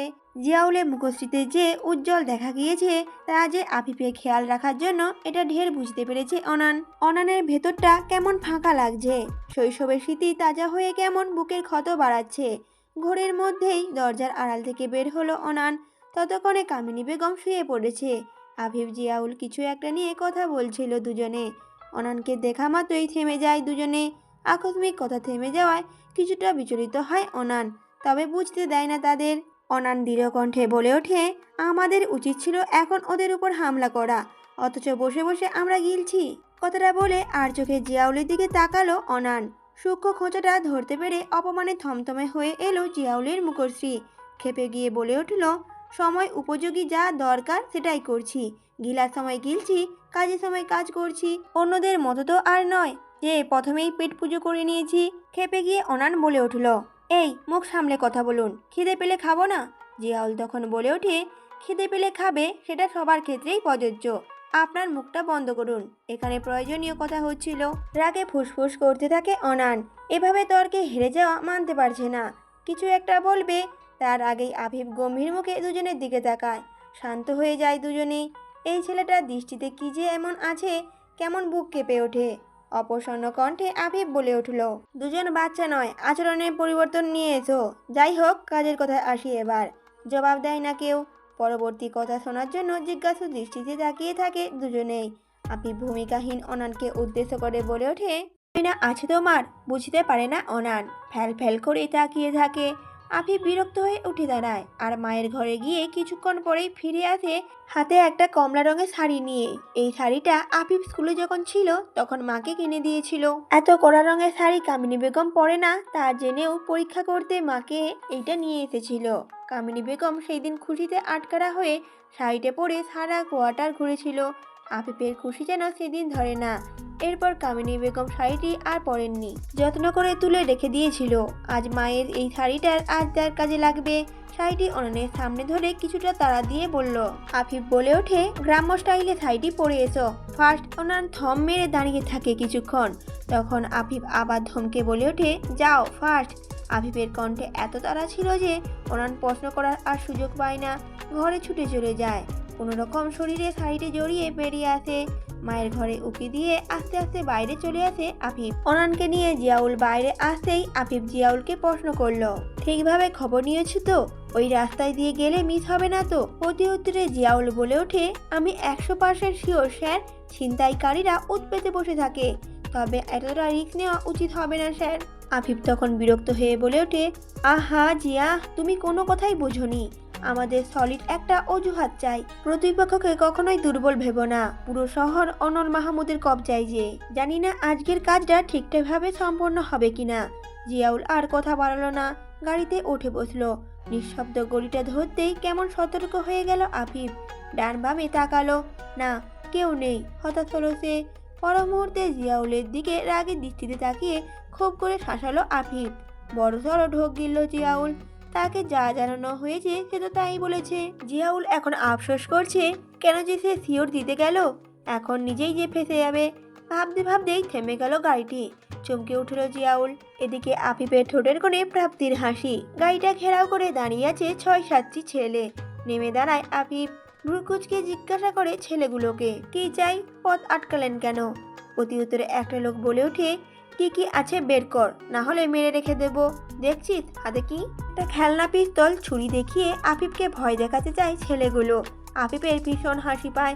নিজে হাতে কত রকমের রিভলভার ছুঁয়েছে, অথচ ছেলেগুলো তাকে খেলনা বন্দুক দিয়ে ভয় দেখাচ্ছে। ভয় পাওয়ার ভান করে আফিফ বলে উঠল, না না, দিচ্ছি, মেরো না প্লিজ, জীবন অনেক দামি। আচ্ছা কি নেবে? টাকা নেবে না মোবাইল নেবে? না এটা নেবে। কথাটা বলেই পকেট থেকে চকচকে বন্দুকটা বের করে কৌতুক করে হাসলো আফিফ। ছেলেগুলো দুপা পিছিয়ে গেল। একে অপরে মুখ চাওয়াচাড়ি করে যেই না দৌড় দিবে, ফাঁকা গুলি ছুড়ল আফিফ। আকস্মিক ভয়ে দাঁড়িয়ে যায় ছেলেগুলো। একজন তো ভয় মিশ্রিত কণ্ঠে বলেই উঠল, আপনি কি পুলিশ? প্রতি উত্তরে আফিফ তো বলে ওঠে, না, পুলিশের বাপ আর্মি। ভয় পেলে বাবুরা? আহা, ভয় পেও না, আমি কিছুই করব না তোমাদের। চলো কিছুটা কথা বলি তোমাদের সাথে বসে। ছেলেগুলো সাহস হলো না, হাত পা কাঁপছে ধীর গতিতে। একজন তো কান্না ভেজা কণ্ঠে বলেই উঠল, ছেড়ে দিন স্যার, মাফ করে দিন স্যার, আজ থেকে আমরা ভালো হয়ে যাব। পেটের টানে আকাম করি, আর করব না স্যার, এইবারের মতো ছেড়ে দিন। আফিফ হাসলো উচ্চ স্বরে। আজ তার হাতে অস্ত্রটা না থাকলে এদের মুখে অন্যরকম কথা থাকতো। হাত দিয়ে ইশারা করে বলল আফিফ, আহা, আমি কিছুই করব না তোমাদের, যদি তোমরা আমার কথায় কাজ করো। রাজি থাকো তাহলে হ্যাঁ বলো। ছেলেগুলো উপায় না পেয়ে কাছেই আসলো। ধুলোমাখা রাস্তায় বাবু হয়ে বসে ছেলেগুলোকে বসতে ইশারা করলো আফিফ।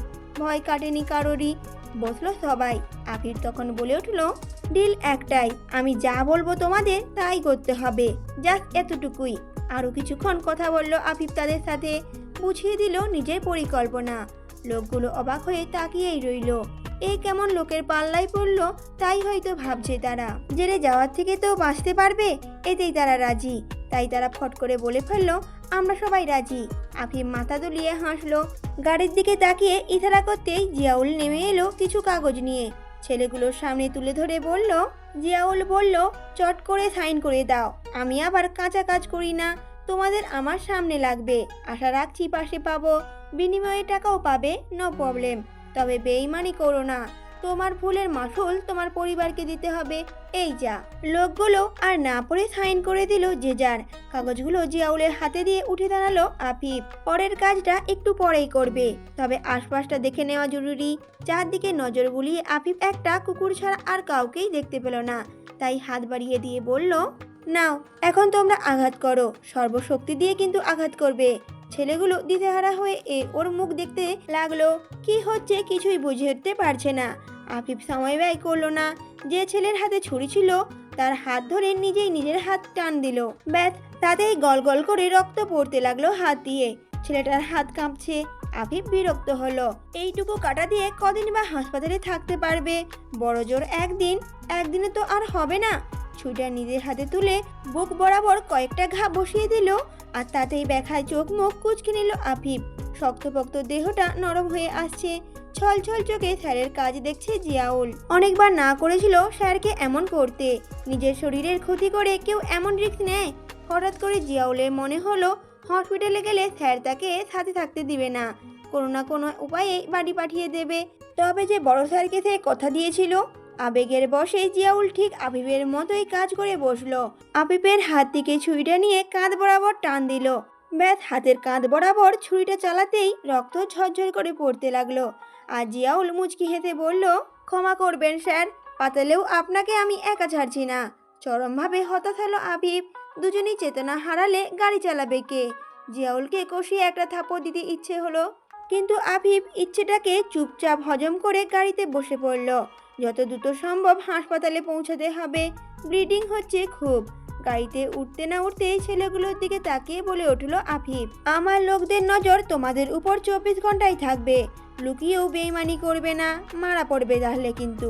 খুব শীঘ্রই দেখা হবে। কথাটা বলেই ছুটে চলল গাড়ি। পেছনে কয়েকটা অবাক মিশ্রিত নয়ন দিশেহারা হয়ে পলক ফেলতেও যেন ভুলে গেল। হয়তো বাকি জীবনে আজকের রাত্রের কথা ভুলতেই পারবে না তারা। বিরাট বড় হাসপাতালটির আশপাশ আলোয় জ্বলজ্বল করছে। দিনরাত বোঝার উপায় নেই। গাড়ি থামাতেই আফিফ পেছনে ঘুরল। বেচারা অনান চুপচাপ বসে আছে, তার মাথায় কিছুই ঢুকেনি।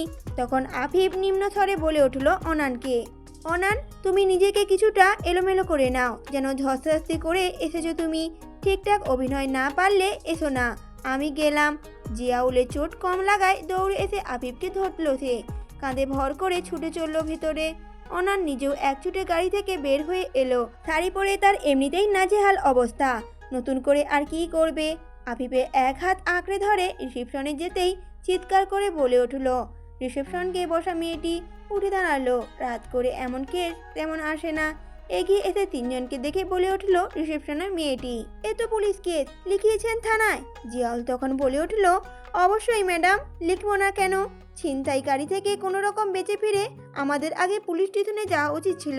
তাতে আমরা মরি বাঁচি তাতে কোনো সমস্যা নেই, আগে লিখে তারপরে এখানে আসা উচিত ছিল। জিয়াউলের কথা শুনে কিছুটা বিব্রত হলো মেয়েটি। জিয়াউল আবার মৃদু চিৎকার করে বলল, আপনাকে হসপিটালে রেখেছে কে? কমন সেন্স নেই? তাড়াতাড়ি চিকিৎসার ব্যবস্থা করুন। এটা কোনো হসপিটালের পরিবেশ হলো? চোখ বন্ধ করেই মুচকি হাসলো আফিফ। জিয়াউলের কথাগুলো মনে ধরেছে তার। ছেলেটা ব্যথা একদমই সহ্য করতে না পেরেই যে এত রেগে যাচ্ছে বুঝেছে। মেয়েটি আর কোনো কথা বলার সাহসই পেল না। এক ছুটে চলে গেল ব্যবস্থা করতে। আফিফ ফিস ফিস করে বলে উঠল, পারলে আজই হসপিটালটা একবার ঘুরে দেখবে, সকালে হয়তো জেনে যাবে আমাদের কথা। সরকারি লোক, ভয় থাকবে স্বাভাবিক, লোকও লাগিয়ে রাখতে পারে, তাই সুযোগ মিস করা যাবে না। জিয়াউল মাথা কাত করে হ্যাঁ উত্তর জানালো। ওনার মাথা ঘুরিয়ে গ্রাউন্ড ফ্লোরটা ভালো করে দেখে নিচ্ছে। নিশ্চুপ পরিবেশ, একটু জোরে বললেই মনে হচ্ছে পুরো হসপিটালের মানুষ শুনতে পাবে। ওনার এবার বেশ জোরেই বলে উঠল, মানুষ মরে গেলে কি চিকিৎসা হবে? পূর্ণিমা আলোয় দাঁড়িয়ে রয়েছে আহিত, আর তার পাশেই মুখ বাঁকিয়ে দাঁড়িয়ে রয়েছে তার অভিমানী প্রেয়সী। আহিত বিড়বিড় করে বলে উঠল, খুব কি বেশি কষ্ট দিয়ে ফেলেছি প্রেম প্রেয়সী? এমন কি কখনো হয়েছে আমার? দুর্ঘটনা ভেবে ভুলে যাও না, বুকের বাম পাশে তোমারই রাজত্ব, অন্য কেউ কি করে আসবে? মেয়েটি তবুও মুখ ফুলিয়ে আছে, বেনি করা চুলের ভাঁজ এলোমেলো, কেমন বিধ্বস্ত দেখাচ্ছে তাকে। আহিতের মনে হলো তার কলিজায় কেউ যেন থাবা বসিয়েছে, গলা শুকিয়ে কাঠ হয়ে যাচ্ছে। কয়েকটা ঢোক গেলে মুচকি হেসে আহিত বলল, আমার প্রেম প্রেয়সী যে বড়ই অভিমানী। মেয়েটি এবার তাকালো আহিতের দিকে, মিষ্টি করে হাসলো। তারপর মেয়েটি এক পা দুপা করে হাত বাড়িয়ে এগিয়ে গেল আহিতের দিকে। আহিত যেন হাতে চাঁদ পেয়েছে, এমন মুখভঙ্গি করে হাত বাড়িয়ে ছুঁইতে চাইলো, পারল না। মিলিয়ে যাচ্ছে বারংবার হাতটা। আহিত না ধরতে পারছে আর না ছুঁইতে পারছে, ছটপট করতে লাগে আহিত, একটু ছোঁয়ায় আশায় কাতরাচ্ছে। মেয়েটি যেন বেশ মজা পেয়েছে, খিলখিল করে হেঁটে থেমে গেল সে, একটু একটু করে পিছু হটে বলতে লাগলো, আমার শরীর অপবিত্র, রক্তে মাখামাখি, দুর্গন্ধ ছড়াবে চারিদিকে, ছুঁতে পারবে না তুমি। আমি অধরা, তোমার প্রেম প্রেয়সী মরে গেছে আহিত, মেরে ফেলেছে ওরা।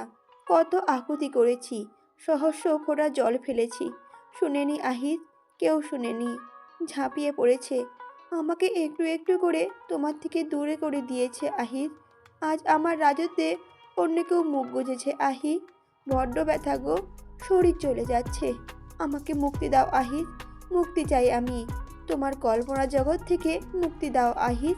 কান্না ভেজা কণ্ঠে বলে উঠল মেয়েটি, তারপর আস্তে আস্তে হারিয়ে গেল, বেনি নাচিয়ে অন্ধকারে মিশে গেল। আহিত হাত বাড়িয়েও তাকে আটকে রাখতে পারল না, বুকের ওপর চাপটা হঠাৎই বেশি হয়ে গেছে, চিনচিনে ব্যথা নিয়ে বসে পড়ল আহিত।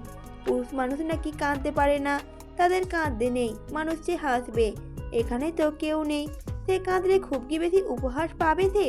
ভোরের আলো ফুটেছে, বাঁকা চাঁদ সরে গিয়ে সোনালি সূর্য আসন দিয়েছে, মিষ্টি হাওয়ার সাথে বাতাসে অচেনা মিষ্টি ঘ্রাণ ভেসে আসছে। শুধু তার কাছেই কি এমন মনে হচ্ছে? প্রেমের যে বহিঃপ্রকাশ কি আদিল মাহমুদের ধরন পাল্টে দিল? এই যে কিছুদিন আগে সকাল হতেই ভাবতে বসত মিটিং ডিলের কথা, আজ ঘুম ঘুম চোখে জড়িয়েছিল মেয়েটি, তার দিকে তাকিয়ে হাসছিল মেয়েটি। কিন্তু ঘুম ভেঙে যখন আশেপাশে খুঁজতে লাগলো, দেখলো নেই। আপন মনে হাসলো আদিল, অধঃপতন হয়েছে তার, তবে আফসোস হচ্ছে না। অদ্ভুত এক অনুভূতি তাকে ঘিরে রেখেছে। পাশ থেকে ফোন নিয়ে ওয়ালপেপারে দেখলো আদিল, নিজের একটা ছবি ওয়ালপেপারে দিয়ে রেখেছে মীরা। মীরার ভাষ্য মতে ফোনটা অন করলেই তাকে আগে দেখতে পাবে, অথচ মেয়েটি জানেই না আদিল মাহমুদ মেয়েটিকে ঠিক বুকের বাম পাতেই চিরস্থায়ী আসন করে দিয়েছে। অনেকক্ষণ ধরে রিং হচ্ছে, তবুও কেউ তুলছে না। অপেক্ষারত আদিল নিরাশ হলো, তবে ধৈর্য হারালো না। রিসিভ হলো, ঘুমঝুরিত কণ্ঠ ভেসে এলো কানে, এত সকালে কেউ কাউকে ফোন দেয় না আদিল, ঘুমাচ্ছি তো আমি, আপনাকে এখন নিশ্চয়ই আমাকে ম্যানার শেখাতে হবে না। মীরার ঘুম জড়ানোর কথা শুনে আদিলের খুব হাসি পেল। কৌতুক মিশ্রিত কণ্ঠে আদিল বলে উঠল, মীরা তুমি শেখাতেই পারো, আমি কিন্তু মাইন্ড করব না। বিরক্তির সুর তুলল মীরা, কিছু বলল না, চুপচাপই রইল কিছুক্ষণ। তারপর আদিল হুট করেই বলে উঠল গাঢ় কণ্ঠে, আপনার চিঠির উত্তর দিতে আমি একটি অপারেশন মিস করেছিলাম রাজনন্দিনী, লোকটি চিকিৎসাহীন মারা গিয়েছিল। আমার কিন্তু আফসোস হয়নি, বরং খবরটা শুনে বেশ বিরক্তই হয়েছিলাম। চিঠি লেখায় ব্যাঘাত হলো কিনা? আদিল মাহমুদের রূপ একটা নয়, আমার ভালোবাসার আড়ালে লুকিয়ে থাকা হিংসাটাকে টেনে বের করবেন না রাজনন্দিনী।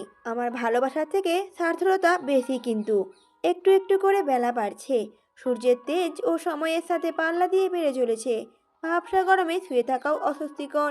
আড়মোড়া ভেঙে উঠে বসলো আপরা, পরপর দুবার হাই তুলে দুহাত প্রসারিত করে খানিক সাহেবিপনা করে নেমে পড়ল বিছানা থেকে। আশেপাশে মীরা নেই, ভাবলও না আপরা, নিজের মতো করে ওয়াশরুমে ঢুকে পড়ল। তবে আজকের সকালটা যে তার জন্য অন্যরকম সিনেমাটিক ব্যাপার ভেবে রেখেছিল, সেটা কি আপরা জানতো? এটাকে সিনেমা বলবে নাকি হাস্যকর বলবে, আপরা নিজেও কিছু বুঝে উঠতে পারল না। আকস্মিক ধাক্কাটা সামলাতে বেশ বেগ পেতে হলো তাকে। চুপচাপ শব্দহীন ওয়াশরুম থেকে বের হয়ে বিছানায় বসলো। চোখটা তার স্বাভাবিক তুলনায় বড়, মস্তিষ্ক যেন নিতে পারছিল না। চেঁচিয়েই বলে উঠল আপরা, মহারানী যদি কাজ হয়ে যায় তাহলে বাইরে বের হওয়ার জন্য অনুরোধ করতেছি। আপনার জন্য কেউ অধীর আগ্রহে অপেক্ষা করছে। দয়া করিয়া যদি বাইরে বের হতেন আমার জীবন ধন্য হইতো। এই বড় খোঁচাটা বেশ গায়ে লাগলো মীরার। কোমরে বসে রইল থমথমে মুখে। যতটুকু সম্মান অবশিষ্ট ছিল আজ সেটাও জলাঞ্জলি দিয়ে দিল, শুধুমাত্র সকল প্রেমের চক্করে। এমনিতেই সকাল থেকে আদিলের একের পর এক বক বক শুনে অতিষ্ঠ সে। ঘুম পূর্ণ না হওয়ায় কপালে পাশে কেমন চিনচিন করছে। তার উপর 9টা বাজতে চলল। প্রাকৃতিক কাজের জন্য ছাড়েনি তাকে আদিল। আজ নাকি সে যতক্ষণ ফোনে চার্জ থাকবে ততক্ষণ কথা বলবে। নীলজ্জের শেষ পর্যায়ে পৌঁছেও সে ওয়াশরুমে যাওয়ার কথা বলতে পারেনি আদিলকে। সেটাই তার কাল হলো। এত বেশি চাপ পেয়েছিল যে ওয়াশরুমের দরজাটাই আটকানো হয়নি, আর সেটাই বড় কাল হলো। রাগে কটমট করতে করতে কান থেকে ফোনটা নামিয়ে ডাক্তার নামটার দিকে তাকালো, আর চোখ দিয়েই যেন অপর পাশে মানুষটিকে ভস্ম করে দিবে এমন রাগী দৃষ্টিতে ফোনটির দিকে তাকিয়ে রইল। 3 ঘন্টা 13 মিনিট উঠে আছে। মীরা নিজেকে আর কন্ট্রোলই করতে পারল না। চেঁচিয়ে বলে উঠল আদিলকে, আগামী 3 দিনে যদি আপনার ফোন থেকে আমার ফোনে কল আসে তাহলে চিবিয়ে খাবো আপনাকে। কথাটা বলেই ফট করে ফোনটা কেটে দিল। তবুও যেন রাগ কমছে না মীরার। অপর পাশে আদিল ভেবাচোকা খেয়ে ফোনের দিকেই তাকিয়েই রইল। হঠাৎ কি হলো তার মাথায় কিছুই ঢুকলো না। মীরার রাগের কারণ ধরতে না পেরে আদিল মাথা চুলকালো আর ভাবতে বসলো, সে কি প্রেমে পড়ে বোকা হয়ে যাচ্ছে, নাকি আদিল মাহমুদকে সে ভালোবাসার মাঝে হারিয়ে ফেলেছে।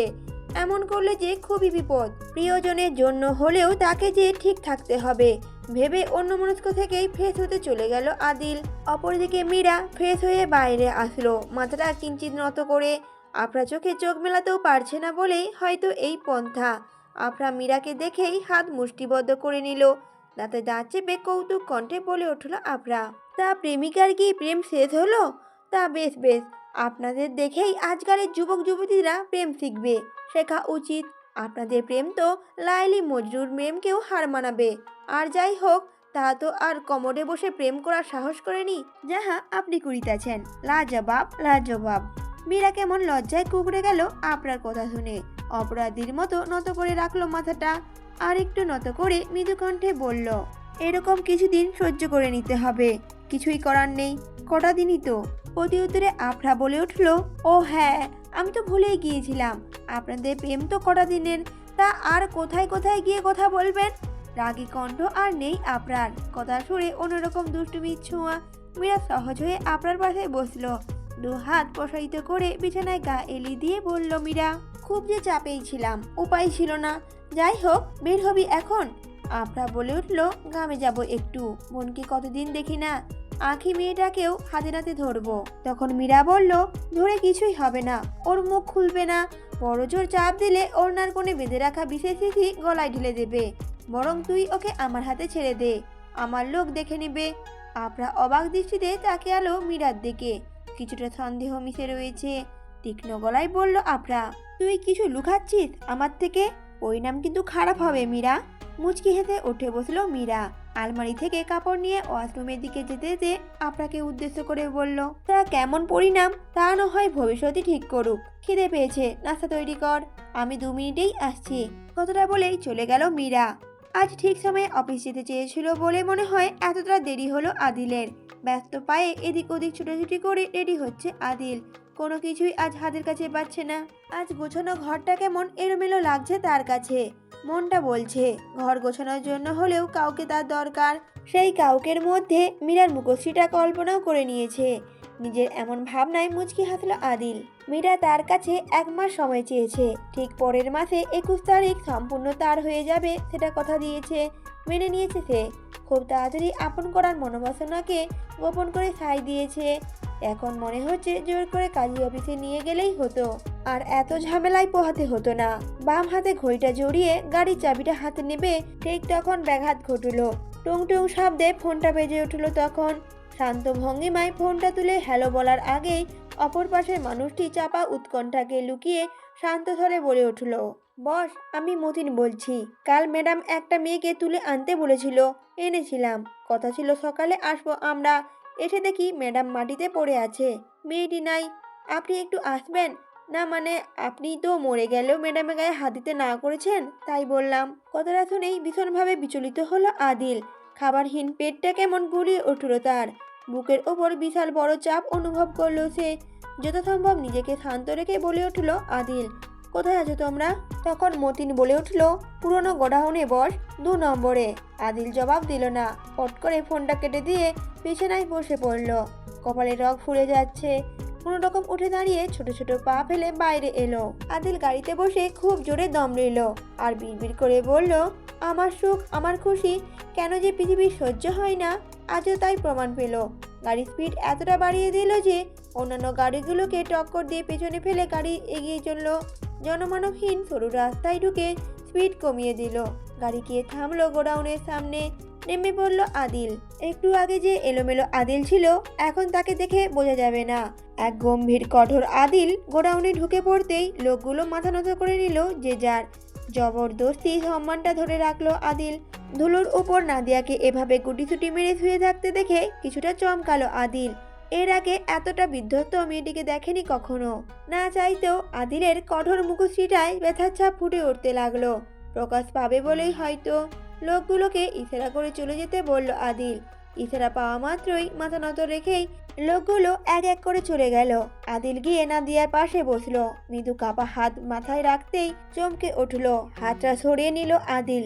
এত গরম শরীর কেন? ব্যস্ত হাত কপালে রেখে কয়েকবার পরখ করলো। কোনো উপায় না পেয়ে নাদিয়াকে ডেকে উঠল আদিল। এই নাদিয়া, শুনতে পাচ্ছ? জ্ঞান নেই নাদিয়ার। আদিল আর সময় ব্যয় না করেই কোলে তুলে নিল নাদিয়াকে। ডান হাতের মুঠোয় থেকে মদের বোতলটা চট করে খসে পড়ল। ঝনঝন শব্দ করে ভেঙে গেল। বোতলটা খালি, কোনো মদ নেই। দীর্ঘশ্বাস ফেলে আদিল গাড়ির দিকে এগিয়ে গেল। এতটা মদ সে 1 সপ্তাহ খায় না, যেটা মেয়েটা 1 ঘন্টায় শেষ করে ফেলে। নিজের অন্যায়টা কি সে উপলব্ধি করতে পারছে, নাকি শুধুই কিছুটা টান? অপরদিকে উৎপন্ন চিত্তে রান্না করছিল মনিরা। কালকে রাত থেকে সময়টা তার এতটা আনন্দ যাচ্ছে, চারিদিকে শুধু সুখ আর সুখ। প্রিয় মানুষটার বুকের মুখ গুজে এতটা সুখী লাগে। সে তো অন্য কারো বুকেও সুখ খুঁজেছিল, কিন্তু পায়নি। ওই বুকটা তাকে শুধু কষ্টে জর্জরিত করেছে। এক ফোঁটা সুখের দেখাও মেলেনি সেখানে। কাল রাতে হুট করেই যেন সুখের দেখাটা মিলে গেল।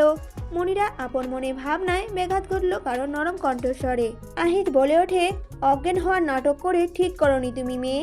শান্ত কণ্ঠে তীক্ষ্ণ কথা শুনে মনিরাকে এতটাই এলোমেলো করে দিল যে হাতে থাকা চামচটা নিচে পড়ে গেল। চোখ বড় বড় করে তাকালো দরজায় হেলান দিয়ে দাঁড়ানো আহিতের দিকে। ধরা পড়ে হাঁসফাঁস করতে লাগলো সে। আহিত মুচকি হেসে মনিরাকে দেখছে। কিছুটা সময় যেতেই আহিত বলে উঠল, পালস চেক করলেই যে শরীরের কন্ডিশন বুঝে যায়, ভুলে গিয়েছিলে হয়তো তুমি। মনিরা কি বলবে খুঁজে পাচ্ছে না। লজ্জায় আহিতের চোখে চোখ রাখতেও পারছে না। আহিত এখনো শান্ত। আবার গম্ভীর কণ্ঠে আহিত বলে উঠল, বড্ড অন্যায় করেছো মেয়ে।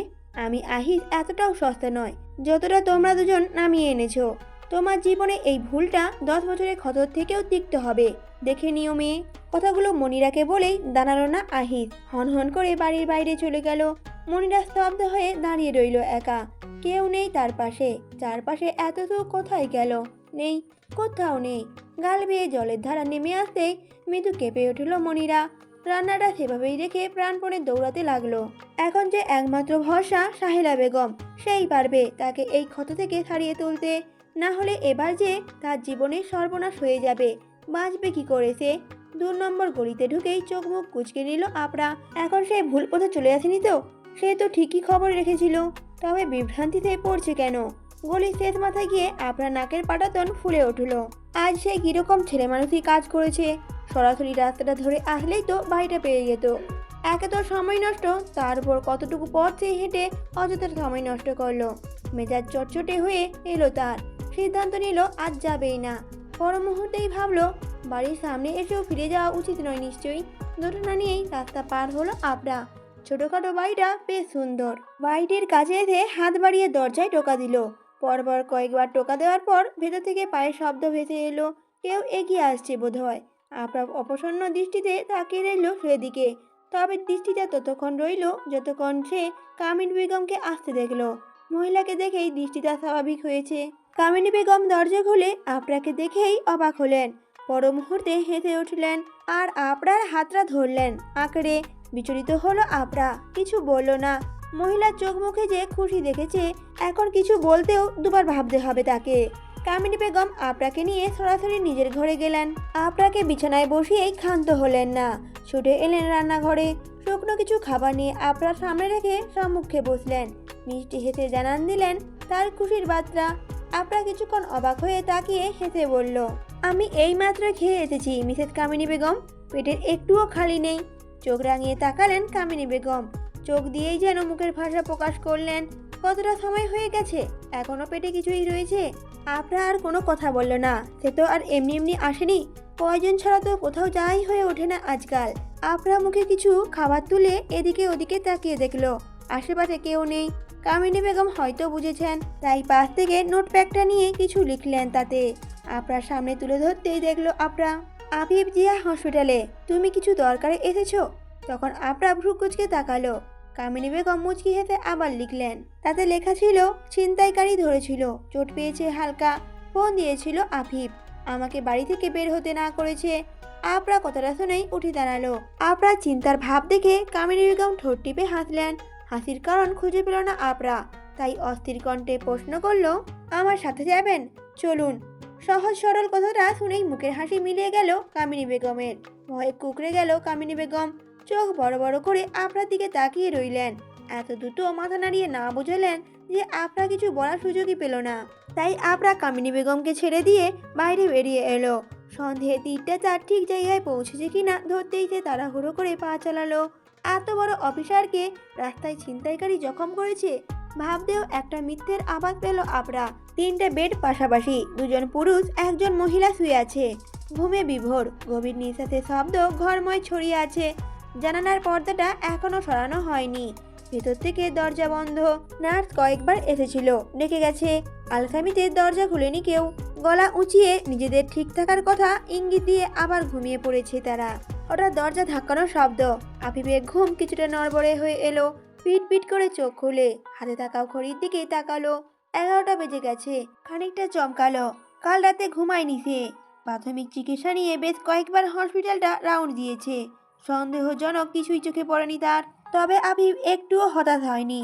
যেখানে দেখি পেছাই উড়ে আর দেখো ভাই, পাইলেও পাইতে পারো অমূল্য রতন। প্রবাদটি বেশ মেনে চলে সে। বাহ্যিক চকচকে দেখে সোনা ভাবার মতো ভুল সে চাকরির প্রথম দিনই করেছিল। কি লজ্জাতেই না পড়েছিল সেদিন। সেই প্রথম পরীক্ষায় সবার কাছে হাসির পাত্র হয়েছিল সে। আর কোনো পরীক্ষায় তাকে আর কেউ হাসির পাত্র বানাতেই পারেনি। বাবার গাইড, নিজের ইচ্ছা শক্তি, প্রবল জেদ আর দেশপ্রেম আজ তাকে এ পর্যন্ত নিয়ে এসেছে। কতটা কষ্টের ফসল আজকের আফিফ মুনতাসির, তা শুধু সেই জানে। দরজা ধাক্কানোর শব্দ জোরালো হচ্ছে। আফিফ মাথা ঘুরিয়ে পাশে তাকালো। দুজনই মোড়ার মতো ঘুমাচ্ছে। আস্তে করে উঠে দাঁড়ালো সে।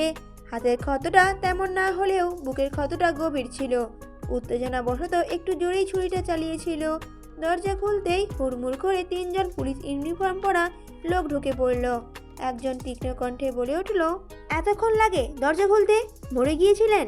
মুখটা শক্ত হয়ে এলো আফিফের। দ্বিগুণ তীক্ষ্ণ কণ্ঠে বলে উঠল, মরলে নিশ্চয়ই আপনার সামনে দাঁড়িয়ে থাকতাম না। এটা যে হসপিটাল, নিশ্চয়ই ভুলে যাননি আপনি। এখানে সুস্থ মানুষ থাকে না। অজানা নয় নিশ্চয়ই আপনার। তা অভদ্রের মতো দরজা ধাক্কানোর কারণ কি? নার্সের কাছে এক্সট্রা চাবি ছিল না? এবারটা বেশ বিব্রত হলো 3জনই। কেমন শক্ত শরীর, হিমকলা গলা। আমতা আমতা করে বলে উঠল, আমরা। আর কিছু বলতে পারল না।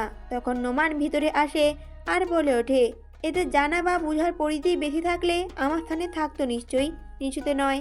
কথাটা শুনেই তাকিয়ে দেখলো আফিফ। কঠোর মুখশ্রী স্বাভাবিক হওয়ার বদলে যেন আরো একটু কঠোর হয়ে উঠল।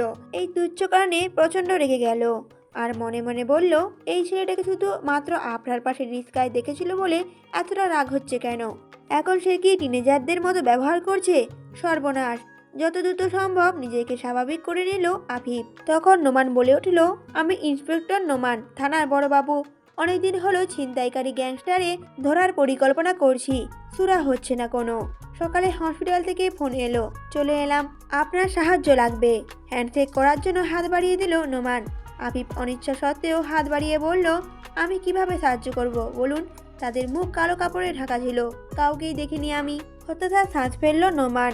এত দূর এসে পুরো পরিশ্রম বৃথা গেল দেখে চরম বিরক্ত হলো সে। আফিফ গম্ভীর দৃষ্টিতে নোমানের ভঙ্গিমা পরখ করছে।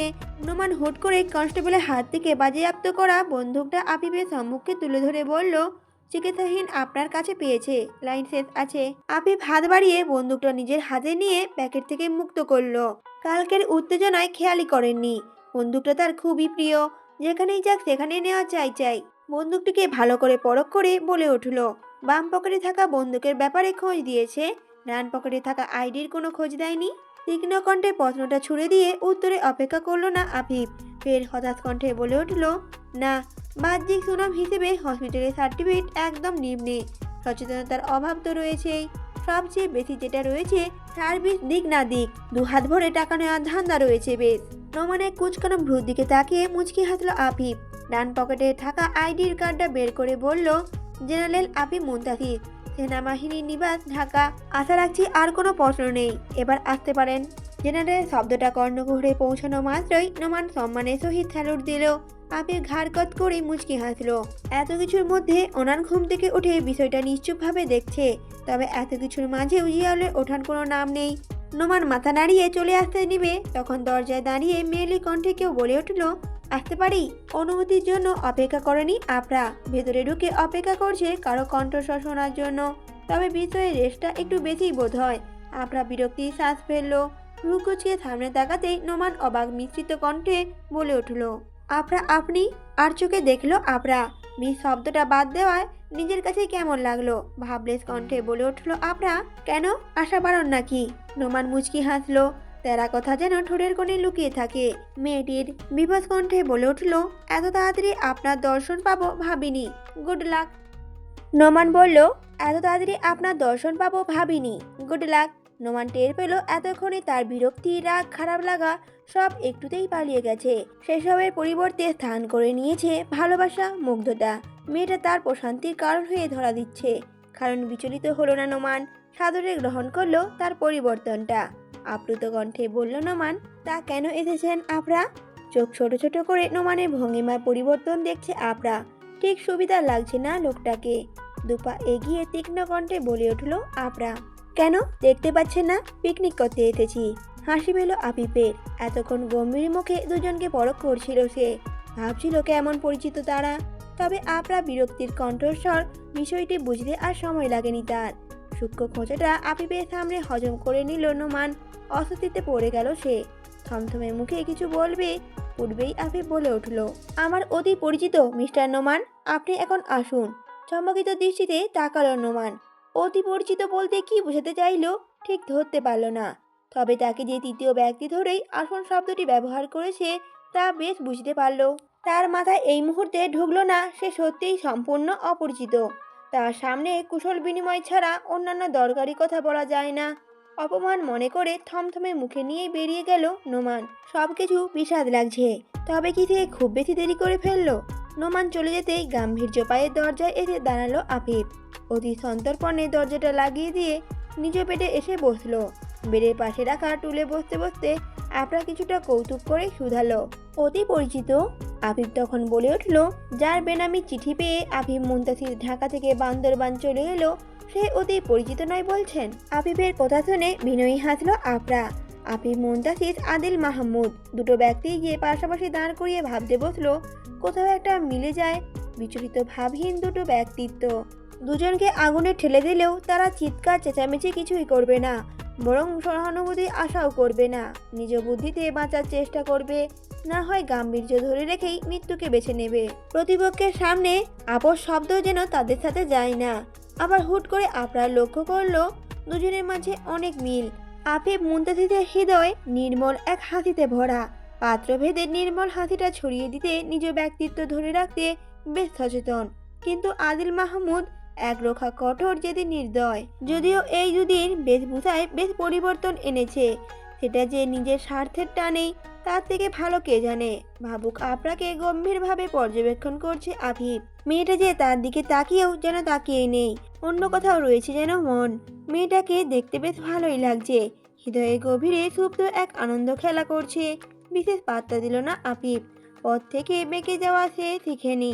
আপনাকে বলল, তুমি এখানে এলে কেন, কিছু বলবে?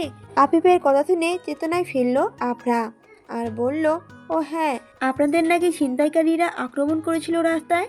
তা আপনারা কেমন আছেন সেটাই দেখতে এলাম।